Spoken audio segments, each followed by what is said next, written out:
ندى، تعي هنا شوي. ها، أبي أكلمك بموضوع مرة مهم، ومن جد أبيك تركزين معي وتعطيني جواب واضح بدون ما تغيرين الموضوع، لأن اللي صار اليوم خلاني أتوتر وأفكر بأشياء أنا ما كنت أتخيلها أصلا. خير إن شاء الله. ليه داخلة كذا متوترة؟ خوفتيني، وش صار بالضبط؟ فلوسي اللي كنت حاطتها في الدرج بغرفتي اختفت فجأة، وأنا متأكدة 1,000,000% إني ما حركتها ولا لمستها من أمس. طيب يمكن نسيتي مكانها، ترى تصير الواحد يحط الشي وينساه. لا يا ندى، أنا مو من النوع اللي ينسى بهالشكل، خصوصا فلوسي أنا حاطتها بمكان ما حد يدري عنه غيري، واليوم لما أجيت أدور عليها ما لقيت ولا شي. طيب وش دخلني أنا بالموضوع؟ ليه جاي تكلميني أنا؟ طيب وش دخلني أنا بالموضوع؟ ليه جاي تكلميني أنا؟ لأنك الوحيدة اللي دخلتي غرفتي اليوم، وأنا شفتك بعيني وما في أحد غيرك دخل بعدي. يعني معقولة تشكين فيني بهالسهولة؟ أنا أختك بالنهاية مو أي وحدة. أنا مو قاعدة أتهمك كذا من فراغ، بس كل اللي صار يخليني أفكر فيك، وأنا بصراحة أبي أفهم، مو قاعدة أهاجمك بدون سبب. أنا أقولك مو أنا، لا تلفين وتدورين وتخليني المتهمة وأنا مالي دخل. طيب ساعديني أفهم، الفلوس ما بخرت ولا طارت، أكيد في أحد أخذها. أنا تعبت من هالاتهام، إذا مو من البداية مو واثقة فيني صدقي لي براسك. لأ، أنا مو مرتاحة وأنا شاكة فيك، بس بنفس الوقت مو قادرة أتجاهل اللي شفته، ولا قادرة أطنش إنك دخلتي غرفتي بنفس الوقت. دخولي غرفتك مو دليل إني سرقتك، هذا كلام طيب قوليلي وين راحت الفلوس؟ أبي جواب واضح. طيب شوفي هذا الكيس اللي لقيته عند سريري، أنا متأكدة ما كان موجود قبل، ومكتوب عليه اسمي، ممكن تفسريلي هذا وش وضعه؟ امم كنت ناوية أقولك بعدين، بس واضح إن الموضوع كبر مرة. ندى لا تسكتين، تكلمي الحين، أنا أبي الحقيقة كاملة. إيه، أنا أخذت الفلوس، بس مو زي ما تتوقعين. أنا ما أخذتها عشان أسرقك أو أضرك، أنا أخذتها عشان أشتريلك هدية. كنت أبي أفاجئك بشيء تبين لك فترة تبينه.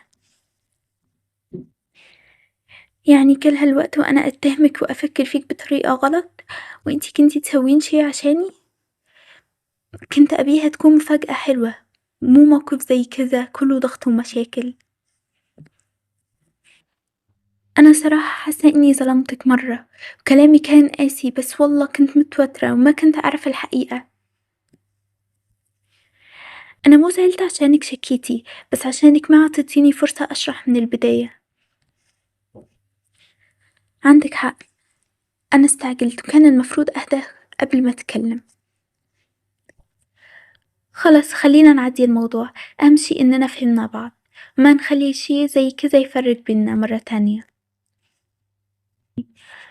ووعد مني من اليوم وطالع بفكر قبل ما أحكم على أي أحد، حتى لو الموضوع واضح قدامي. وأنا بعد بتعلم أوضح كل شي من البداية عشان ما يصير سوء فهم.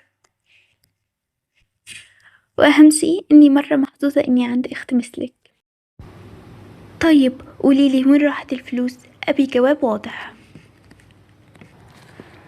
طيب شوفي هذا الكيس اللي لقيته عند سريري، أنا متأكدة ما كان موجود قبل، ومكتوب عليه اسمي، ممكن تفسريلي هذا وش وضعه؟ كنت ناوية أقولك بعدين، بس واضح إن الموضوع كبر مرة. ندى لا تسكتين، تكلمي الحين، أنا أبي الحقيقة كاملة. إيه، أنا أخذت الفلوس، بس مو زي ما تتوقعين.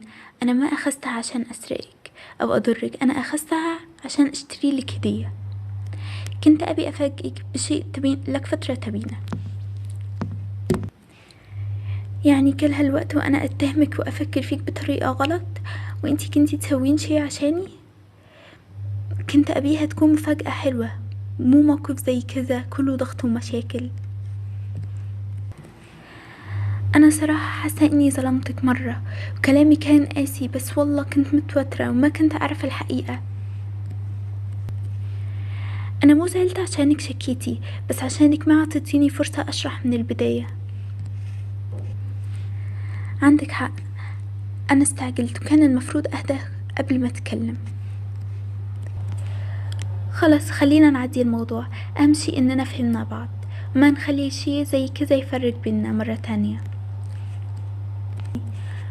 ووعد مني من اليوم وطالع بفكر قبل ما أحكم على أي أحد، حتى لو الموضوع واضح قدامي.